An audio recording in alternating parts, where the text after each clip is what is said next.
It's Remu, slowly. It's Marissa, slowly. Remu, did you know that a major accident recently occurred in China and has been garnering attention? What's that?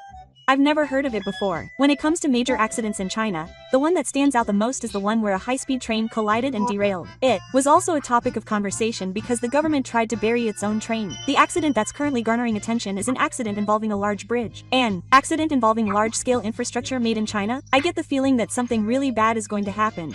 Tell me about it right away. So, this time I'm going to explain the details of the accident involving the Gaohui Super Bridge and the risks hidden behind it. Take your time.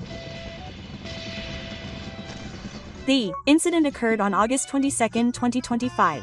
It was around 3:10 a.m., in the middle of the night. A loud noise rang out in the high water basin of Zhengji Province, China, causing nearby residents who were deep in their sleep to jump out of their seats. A loud noise loud enough to wake you up in the middle of the night? That alone makes you feel like something incredibly unusual has happened. So what caused that noise? The cause of the loud noise was that a bridge under construction had collapsed. This bridge is a long bridge called the Gaohui Super Bridge, and it is said to be 1,596.2 meters long. Its construction had attracted a lot of attention as a large bridge that crosses the Gonghua River, a major railway line in China.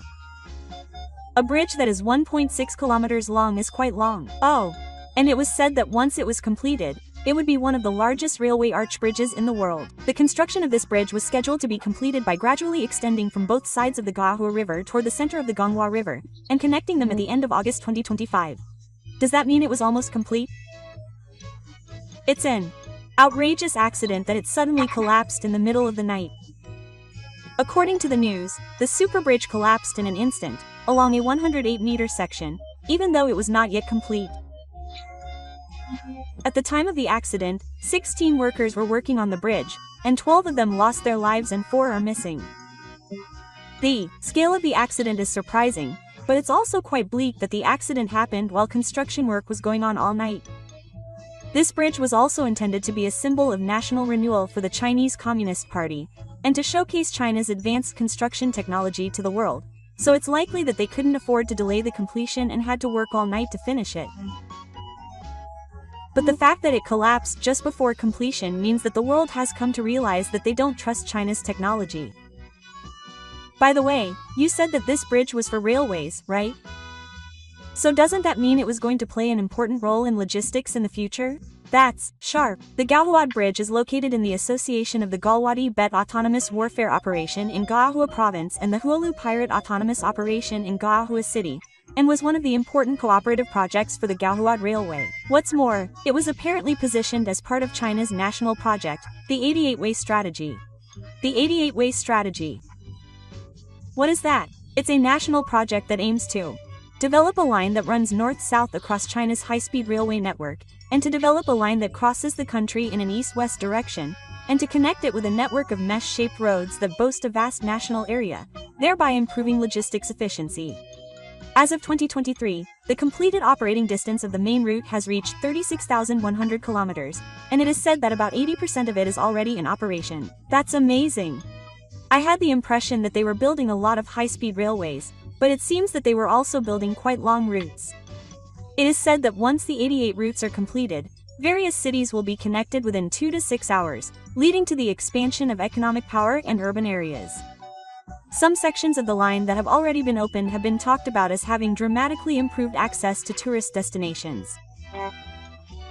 However, it is said that the terrain in this area is difficult, as it requires a sudden jump from Nanjing to Gaoyuan, and it was clear that building the line would not be easy. When you try to connect such a vast country with a railway, there are bound to be difficult points like that. So that's where the accident happened this time. That's what happened. When building the Gaoyuan Super Bridge, they faced the problem that it was difficult to set up a bridge over the river because the Gaoyuan is wide and fast. Furthermore, it seems that environmental protection restrictions prohibited the construction of a branch bridge in the river.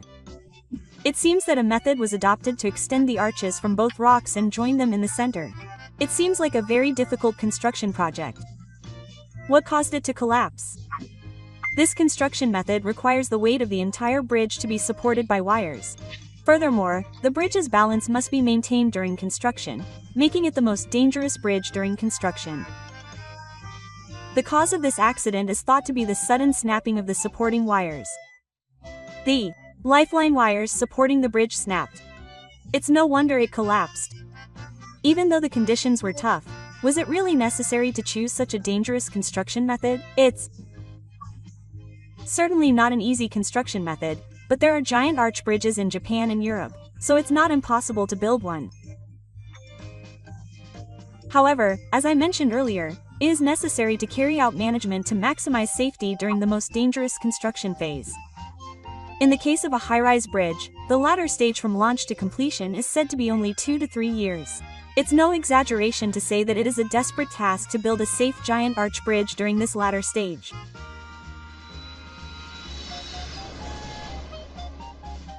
Come to think of it, there was a giant arch bridge in Japan that was supported by cables. I think that was the case with the Meikaikyo Bridge. That's right. In the case of the Meikaikyo Bridge, which is 3,911 meters long, it took about 10 years from construction to completion, and including the design and survey period, it was a white structure that was finally completed after several decades of meticulous planning. That's why it was so well made, and it withstood the great Hanshin Awaji earthquake, and it is still being meticulously maintained today so that it can be used for over 200 years. When you think about it that way, it's easy to see why the bridge that collapsed in China was so poorly planned. It's impossible for the wires that are the lifeblood of a bridge to snap. Even if this accident hadn't happened, it seems likely that it would have collapsed soon after it was completed. That's true. When you think about it that way, you could say that the damage was still minor. Immediately after the accident, the rescue sites seemed to be in a state of considerable confusion, partly due to the time of day. After the accident, 66 rescue vehicles, 23 boats, and 386 personnel were deployed for rescue operations, including firefighting, armed police, and medical personnel. However, the darkness of the night and the high water supply hindered rescue efforts, and the damage reports were updated several times within half a day of the accident. It is clear that carrying out construction work in the middle of the night can lead to greater damage in the event of an accident. But why did the wire break? The construction workers must have understood the importance of the wire, and considering that high-speed trains will be running on it after completion, I think it should have been made quite strong and should have been punished. However, there are apparently several typical patterns for wire breakage. Typical examples include shadow fatigue, a phenomenon in which metal weakens due to repeated force over a long period of time, corrosion and rust, poor construction such as insufficient tightening of anchors that apply a force greater than designed, and sudden shock and excessive load caused by sudden force being applied during work. There are 5 typical patterns. If the pattern is clearly understood, then surely countermeasures have been established. Yes, the international standard ISO 4309 has established methods for determining wire deterioration and disposal standards. For example, it has been codified that if the number of broken wires, diameter reduction, or metal surface reduction exceeds a certain level, the wire should be immediately discontinued. Speaking of ISO, it is not a typical international standard. I think that if you follow it, serious accidents will not occur, but on top of that, there are also established methods for detecting abnormalities earlier than these standards. Daily visual and visual inspections are used to check for broken wires, red wires, crushing, and bending, and if necessary, diameter measurements are used to understand the condition. In addition, in Japan, Europe, and the United States, non-destructive inspections using the time leak method are conducted, and data on internal metal surface phenomena and local defects that are difficult to see from the outside is collected to improve the system for determining disposal. I see. The accident in China may have been caused by the fact that the wires were purebred according to the ISO standard. After all, the low safety of large-scale infrastructure in China is well known worldwide. It is said that China's awareness of safety in construction and architecture is quite low. I think that possibility cannot be denied, as it is so well known in Japan that it is called Zuzugoka construction. Even if an inspection is carried out, a certain level of experience is required to carry it out accurately. In particular, in routine inspections, it is possible that abnormalities cannot be found by visual inspection, or that abnormalities may not be recognized even if they occur.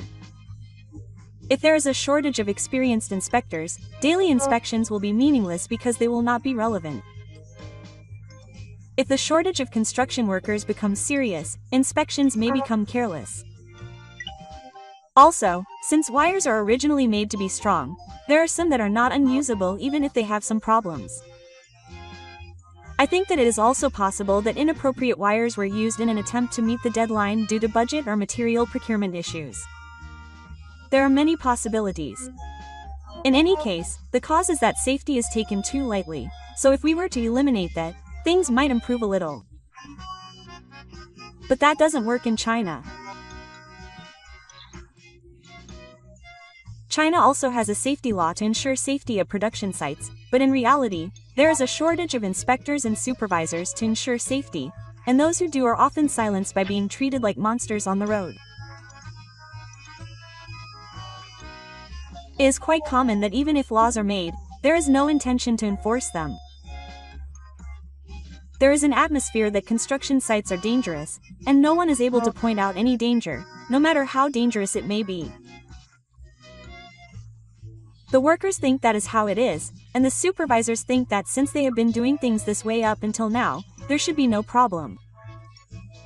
If their level of awareness is like that, it makes sense that even if they can enforce the law, they would pretend to be doing so half-heartedly, or think that it is easier to be treated like monsters on the road.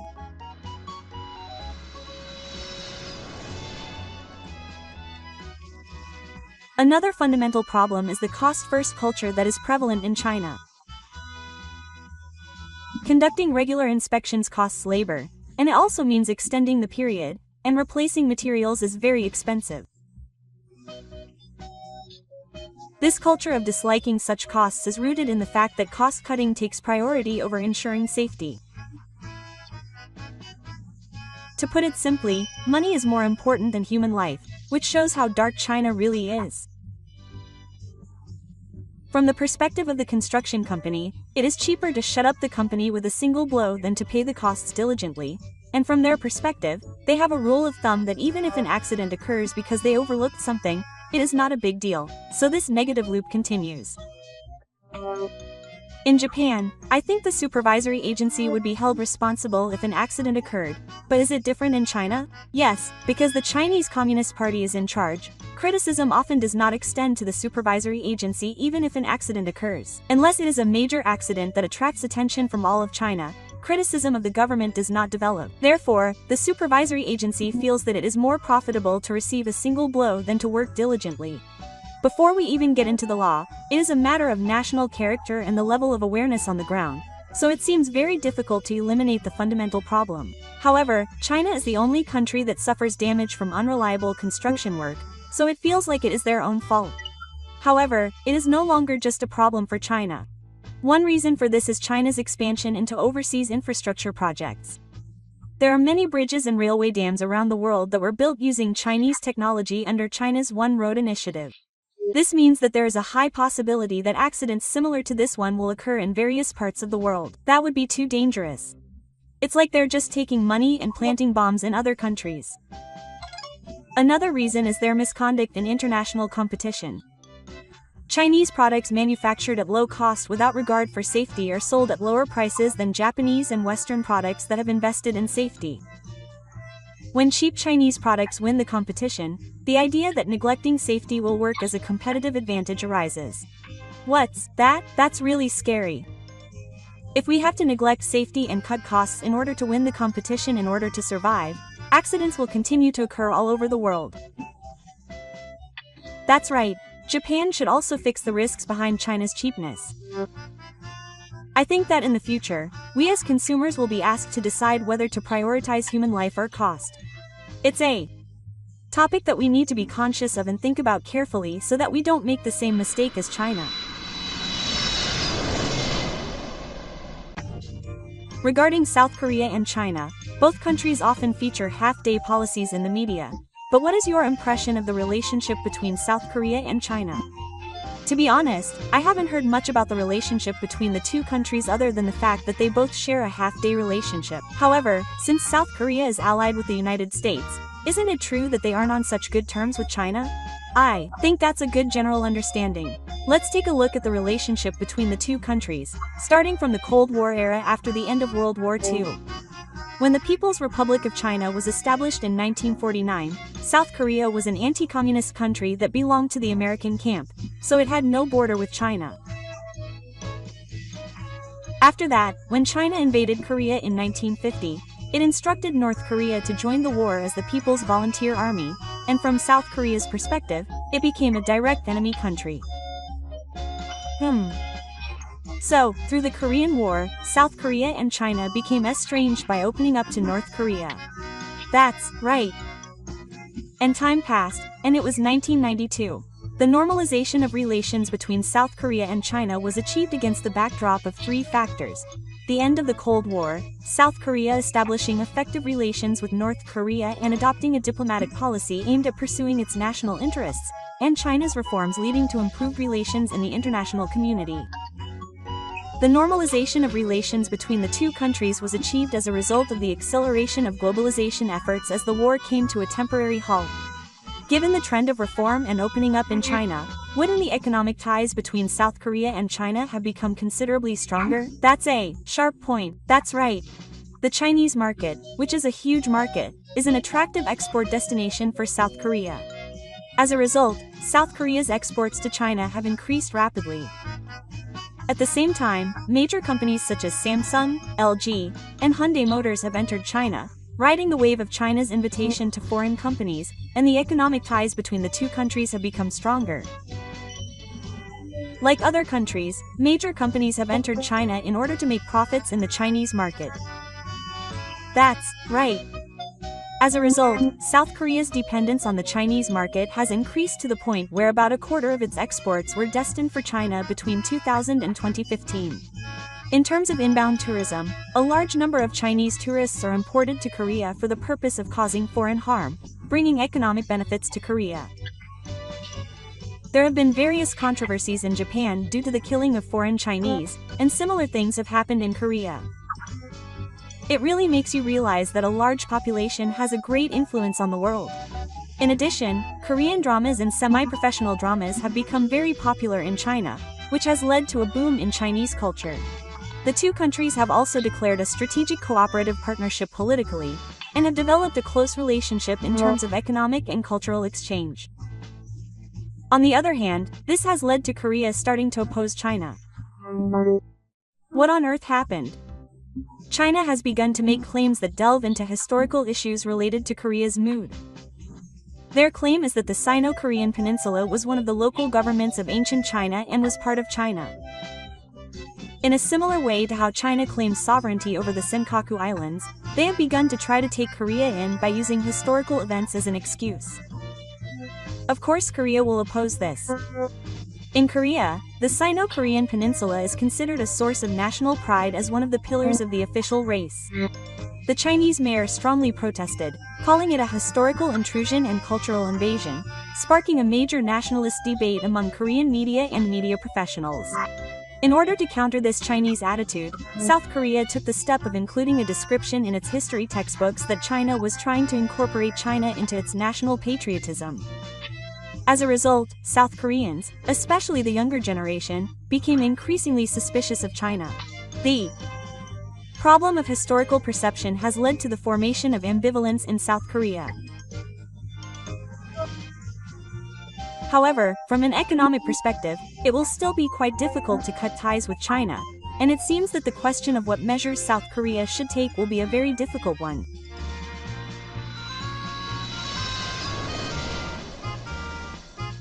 There have been incidents in the past where South Korea's economic dependence on China has shaken its economy, causing major issues in South Korea.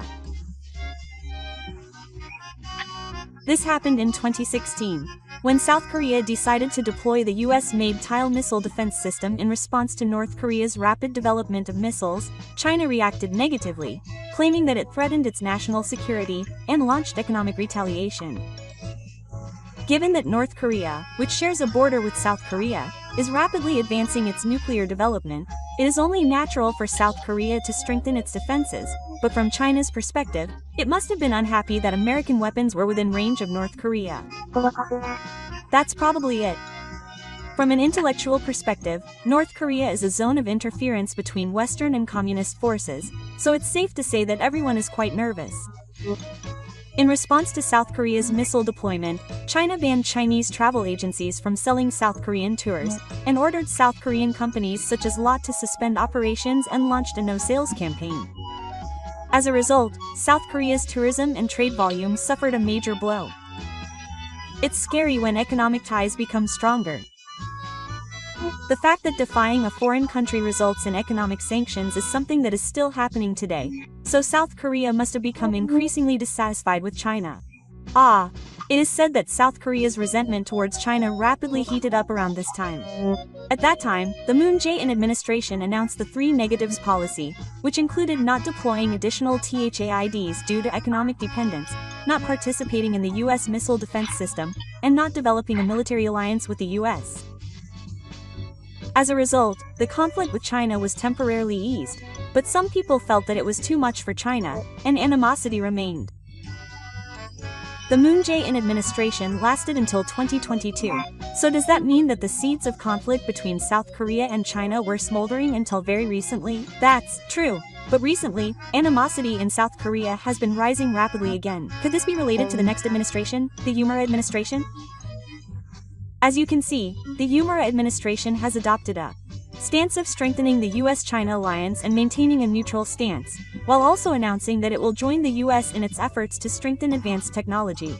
Furthermore, animosity is said to be on the verge of exploding, especially among the younger generation of South Korea, due to the Moon administration's announcement of political intervention in South Korea by the Chinese Communist Party and public opinion polls.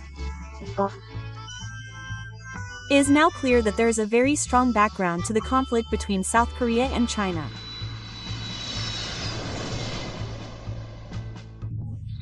Is it because of SNS that the younger generation is at the center of the conflict? Yes, it seems that the younger generation is suspicious that China is secretly pulling its strings, especially with the spread of pro-China arguments through SNS in the media, and the apparent attempt to influence South Korea. Does this mean that more and more people are suspicious that information manipulation is being carried out by spy operatives? Considering the possibility that South Korean politics are being interfered with from outside, this must be quite stressful for the South Korean people. That's right. It seems that attitudes toward China differ between generations in South Korea, with the younger generation, who are more aware of the reality of the Chinese government's religious control over speech and opinion through the internet, being more critical of the Chinese government. On the other hand, the older generation tends to place more importance on economic stability. In other words, there are two camps in South Korea regarding China's policies: the radical younger generation and the more conservative older generation. The fact that different generations have different opinions on policies may happen in any country. Amidst all this, since the end of 2024, rising labor rates and prices in South Korea have led to a rise in economic activity, and people's dissatisfaction has been growing considerably. Amidst all this, there has been speculation that China may be quietly spreading propaganda in South Korea, which had been smoldering until now, but now it has suddenly become the catalyst for a flare-up. With claims that Chinese people are stealing South Korean jobs and that China is interfering in South Korean national elections spreading on social media, there has been an urgent call for China to leave South Korea. The power of social media to spread information is truly amazing. It's easy to see how it has the power to instantly ignite tensions.